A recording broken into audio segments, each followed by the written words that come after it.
get sick. So, no flash photography, please. You have to pay for Happy it. New Year, guys. So who here has New Year's resolutions? Just raise your hand. I don't need answers. Not even worth you trying for me. Okay, solid amount. So, I personally plan everything. Like, every day just has to be planned. I like to know what's coming ahead. I'm not really like super spontaneous with those types of things.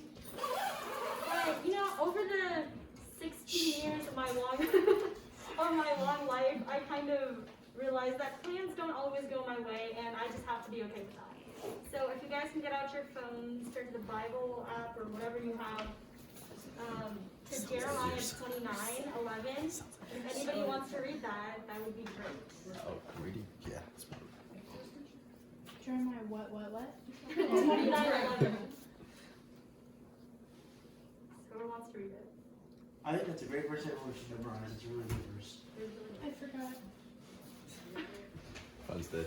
What is it? Jeremiah 29:11. I didn't bring my phone. I'll read it. I didn't bring my phone. Alright. Okay. Would you like to see? For I know the plans I have for you, declares the Lord. Plans to prosper you and not to harm you. Plans to give you hope and a future. Thank you.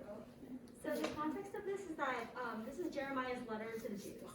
And the Jews were exiled from Jerusalem and had to live in Babylon. And during this time, there was like a lot of suffrage, and they honestly probably just wanted to go home. And so what I kind of picked up from this verse is that God's plan may not always be what we want, but it's always the best plan for us. And I remember last year, 2021, I had this goal, kind of, or this plan, that I wanted to become close with somebody, if you get what I mean by that.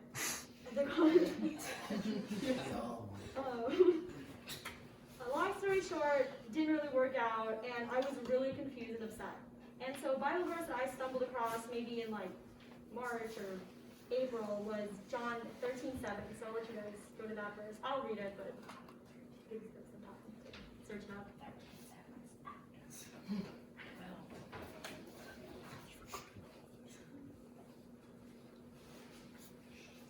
I'm there.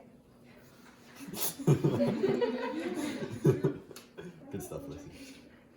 Alright, everybody good? There? Alright, so it says, what I am doing you do not understand now, but afterward you will understand. So Jesus says this during his Last Supper when he washes the disciples' feet. And that's basically symbolic of how without their sins being washed away, they would not be able to enter the kingdom of heaven. And it kind of shows how he makes a sacrifice later. That's not what they don't understand yet, but they will later after he makes the sacrifice. So this verse really helped me to trust in what God's plan was for me, and even though I was upset, I knew that he had the best plan for me, and that really gave me some comfort. It wasn't easy to trust him. It took a long time. I was like, oh God, why? Why? But it got better eventually, and lo and behold, I realized later that if I were to become close with this person, I don't know where my faith would be, because I made a lot of excuses for them about, oh, they say they're Christian, and I guess they're Christian, but the stuff they say is questionable. So I'm really glad that didn't happen, and I later found out that, that it just wasn't the right plan, and God's plan was better. So I'm not saying it's not good to make goals, but goals are good to help us stay on track and feel accomplished throughout the year. But we have to be okay with our plans changing if they're not in accordance with God's will. And I feel like that's something we just really need to keep in mind. It's really important. Because God's plan is the best plan. I can't stress that enough.